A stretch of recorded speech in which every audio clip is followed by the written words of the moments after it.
nè, mình sẽ hái bông thiên lý xào các bạn, xào bông thiên lý, bông thiên lý của mình đây, bông thiên lý của nhà nha.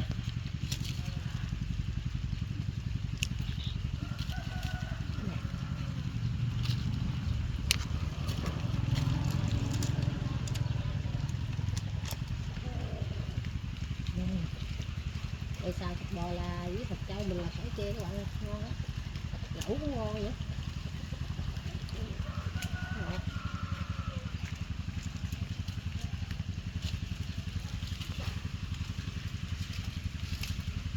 Nó vững đi rồi mình mới cắt được. Vô lấy nón lội đi, vô lấy nón lội đi. Trời hơi mưa lâm râm. Mình không có ăn nữa, hơi nghỉ hơi nhiều.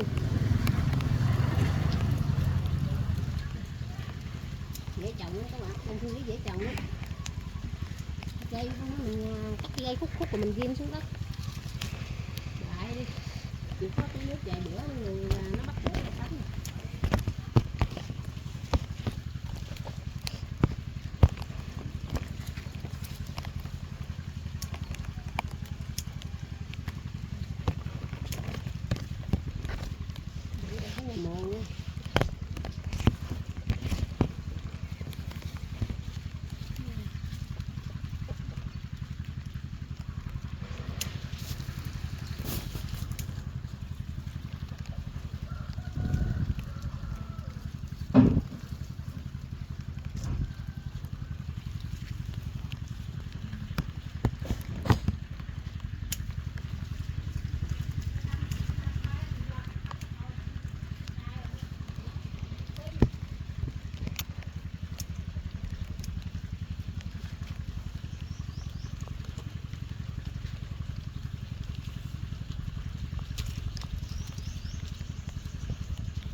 Trời đang mưa. Trời đang mưa râm râm. Mưa râm râm. Có tỏi chiên.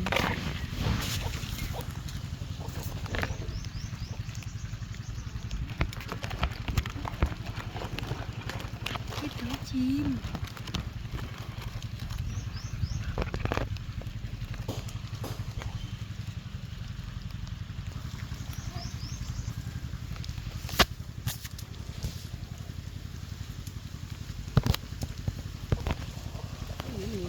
Có 2 dây à, các bạn cũng nó chia nhánh ra nhiều nhánh.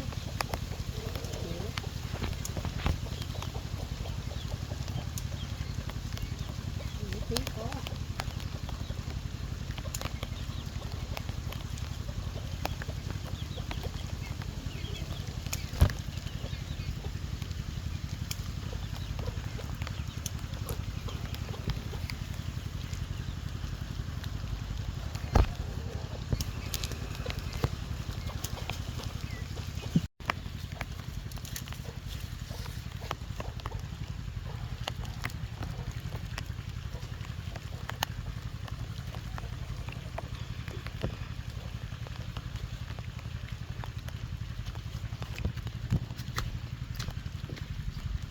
Hay á.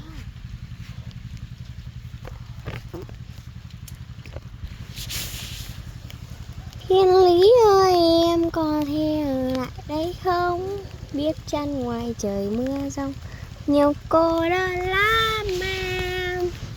Thiên lý ơi em chỉ mong người bình yên thôi, nắm tay ghi chặt đôi môi ngồi ở giữa linh đô.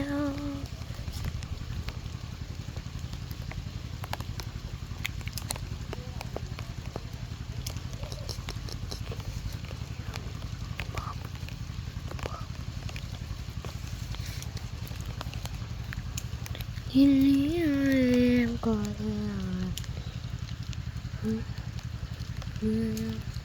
cô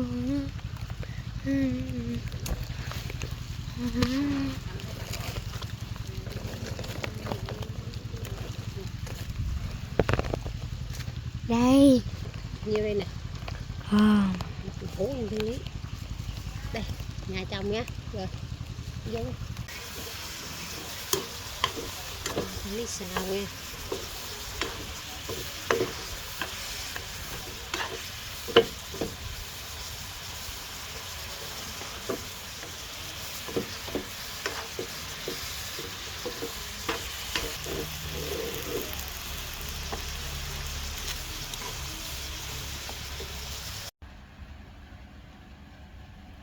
Xin chào các bạn, hôm nay mình sẽ quay video là món ăn miền quê các bạn. Mời các bạn cùng ăn với mình nha. Mời các bạn.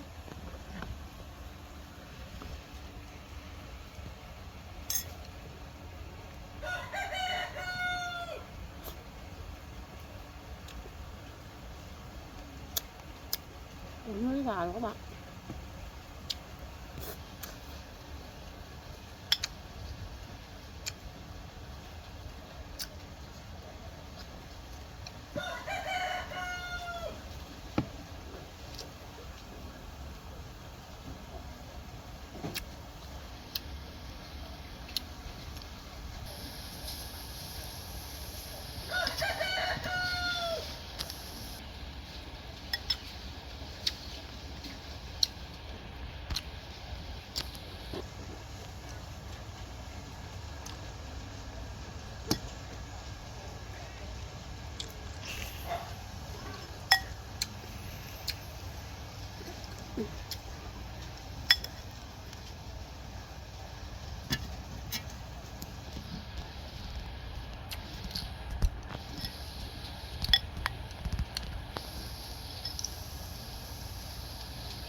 Ngon quá các bạn ơi.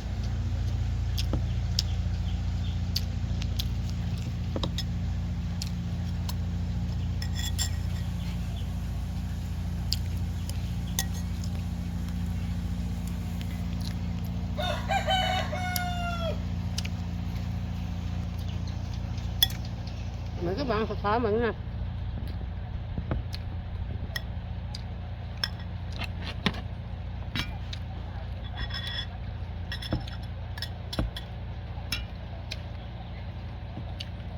Mời các bạn cũng ăn thịt kho với mình nha.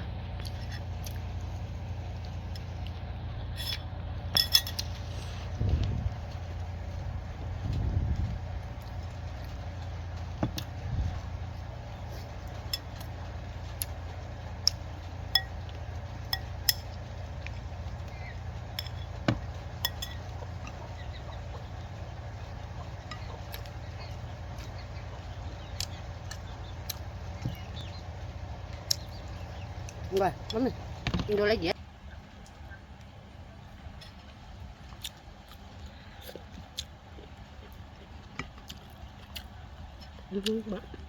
Ngọt lắm bạn, hái ăn liền ngon.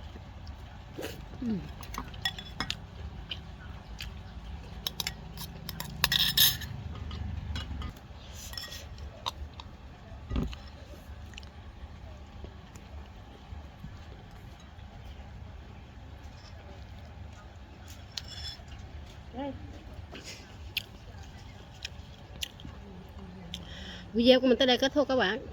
Các bạn thấy video này hãy nhớ đăng ký like và chia sẻ cho mình nha. Mình sẽ lên nhiều video hay nữa. Bye bye các bạn nha.